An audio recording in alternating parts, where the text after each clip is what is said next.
All right. So I'm here with Paul Battles, former pastor of Friendship Baptist Church. I guess the first one is, what is your first memory of Friendship Baptist Church? Well, I guess my first memory of Friendship Baptist Church is driving by here. Yeah. I mean, raised up around here. Matter of fact, I was raised over on Porter Street, and so it wasn't uncommon for me to drive down Cassville Road. So my first memory of the church, didn't know that much about it. I probably didn't know anything about it, but it was a church here. And so that was my first memory.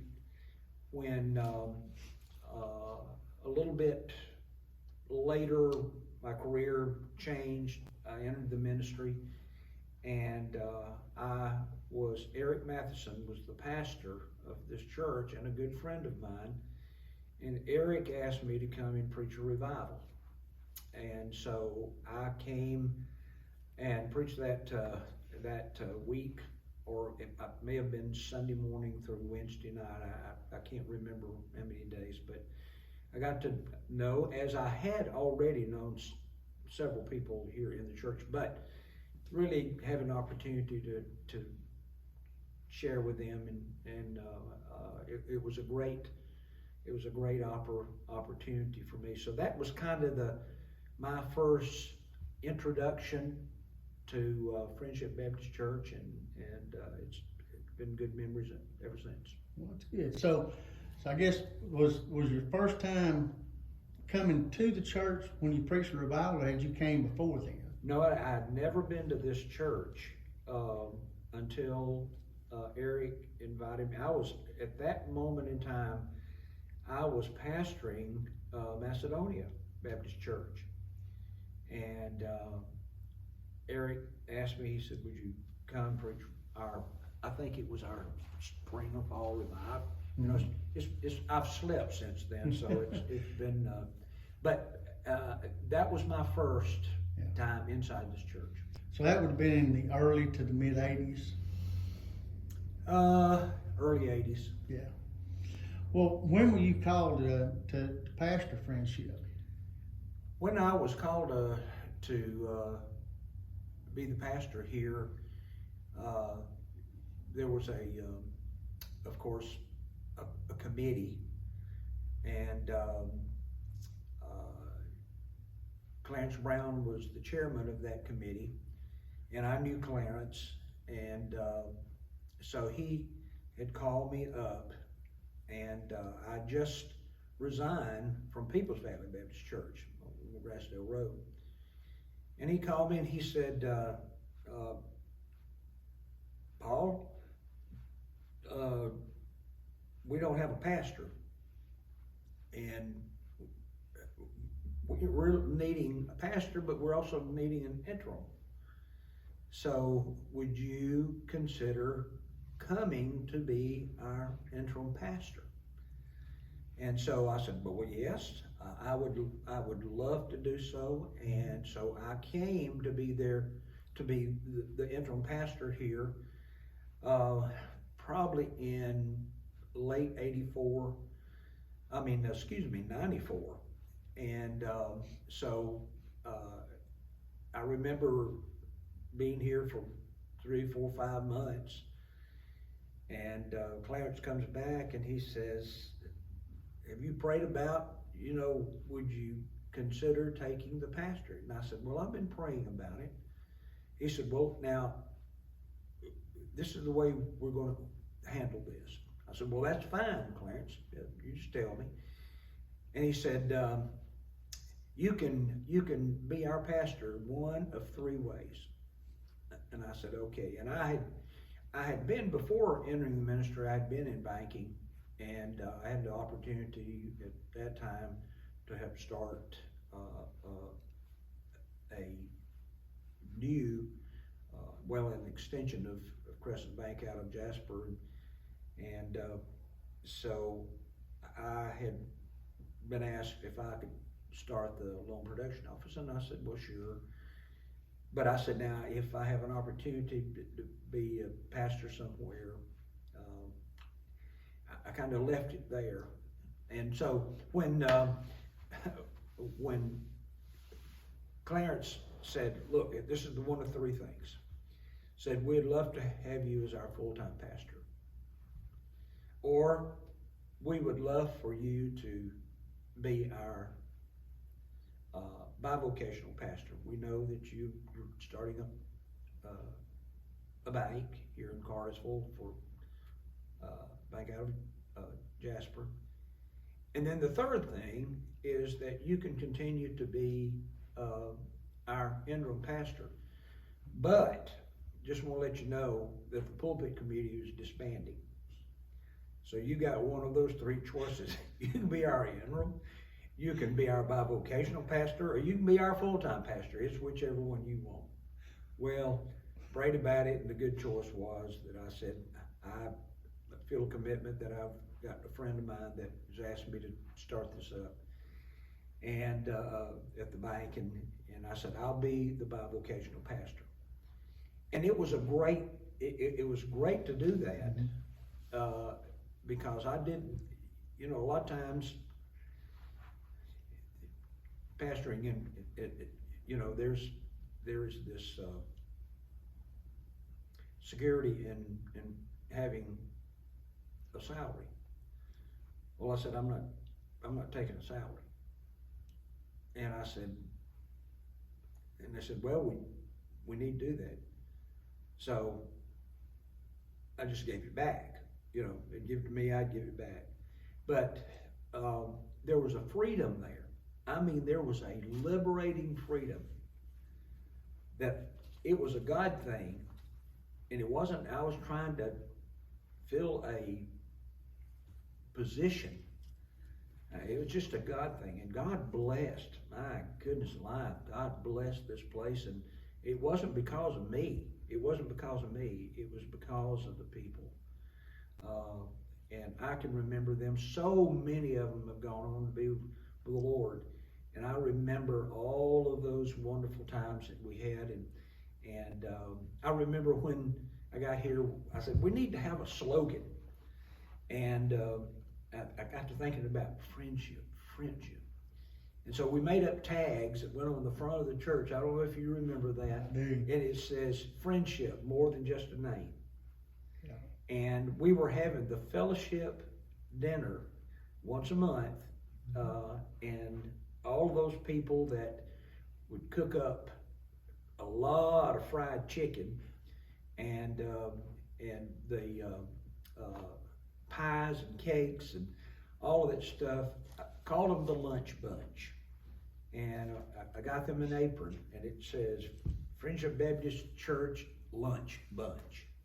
So that's the fond memories, the salvations.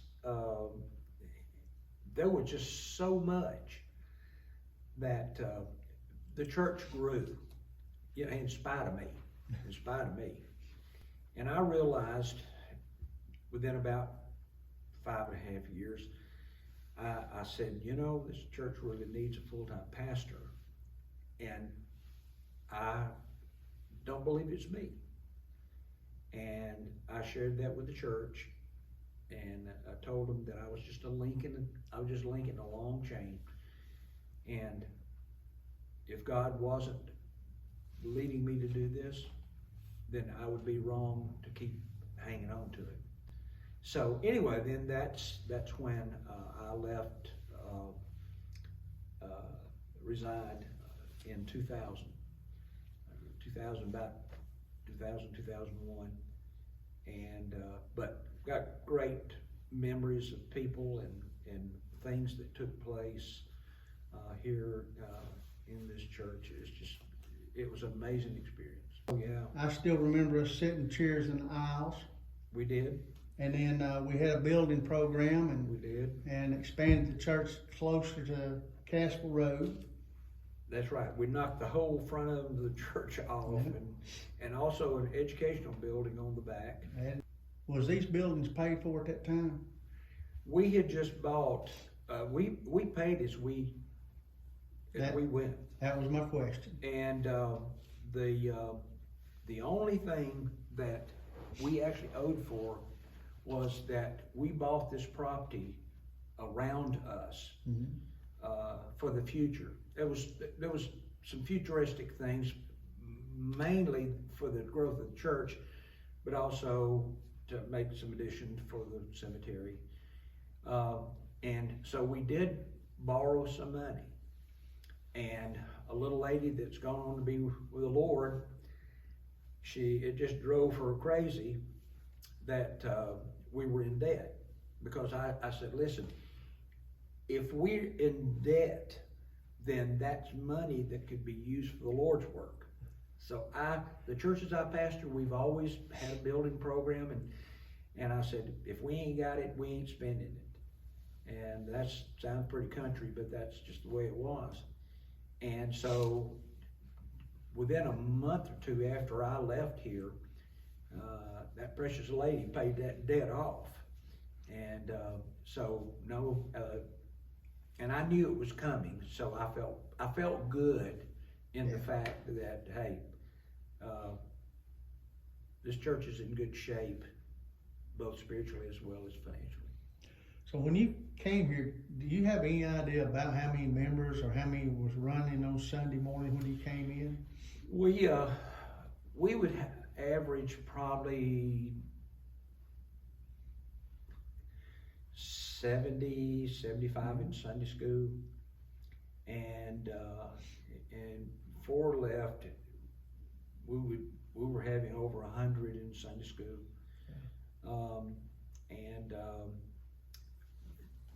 as I said, the sanctuary was packed.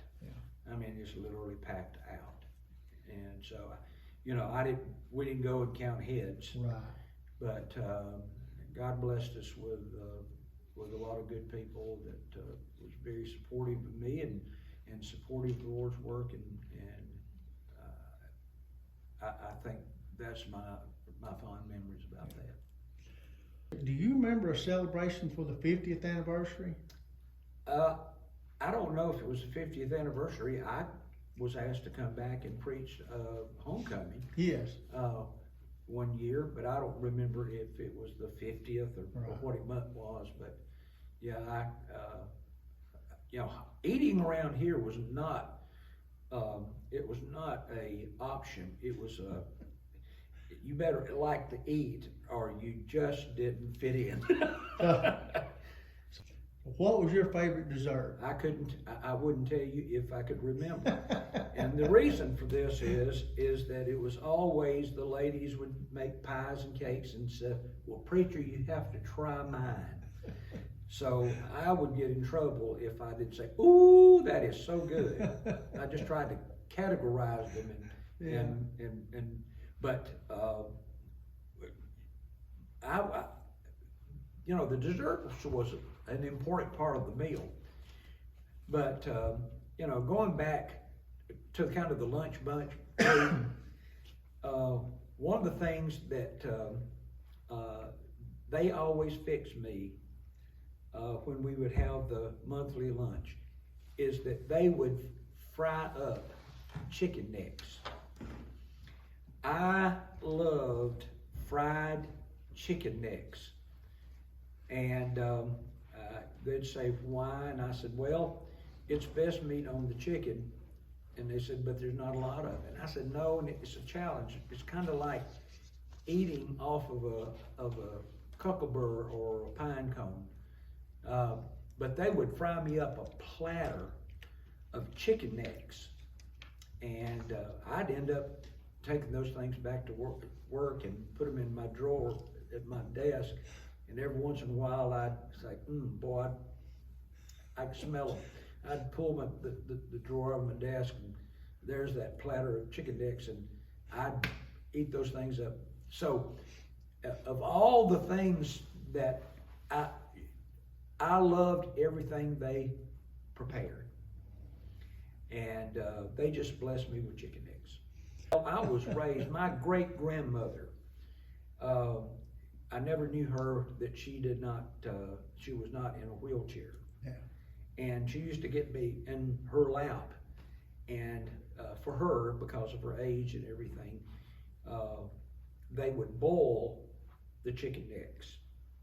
But I realized then, man, this is a flavorful part of the chicken that I'd never really paid too much attention. And when people said, well, I grew up on chicken legs, well, that was what most people would have remembered was chicken legs. But I decided that my most favorite part of fried chicken was chicken legs. Well, Paul, with that being said, is there anything else you'd like to tell us that maybe is a memory of yours, or any inspiration you'd like to leave with us going forward? Well, yes. And probably this Sunday I'm going to use this illustration, but we have limited time left, and every day is important, and any opportunity that we have to witness, you better not pass it by. And if we think God has finished, then we have a defeatist attitude. God's not finished. It's a challenge on our parts sometimes to do what probably was much easier back years ago. But people need the Lord just as much as they ever have, and more so. And we have not one iota have the Lord rescinded the responsibility of us telling them about Jesus. So the life of the church is as much as the Christian body is willing to have faith and exercise the things God called us to. That's the bottom line. Because this is a building. The people in this, from the pastor to the singers to the people sitting in the congregation, that's the church. And when we leave this place, we leave it as a building, but the church goes out. That's what conversation between Peter and Jesus. He says, "Who do men say that I am?" And they listed. Finally, it came down and said, "Who do you say that I am?" And Peter says, "Thou art the Christ, the Son of the living God." He said, and I paraphrase this sometimes. Jesus said, "You got it." He said, "And on that I'll build a church." Anyone who acknowledges Jesus Christ as Lord is a party to the plan of God. We can build church buildings till the cows come home, but the church is going to die if the body doesn't live. And so, that's my encouragement. Don't be discouraged. God's not dead. And He's coming back. He's coming back. And He's coming back soon. Paul, thank you so much for taking time to come down here today. My pleasure. And we'll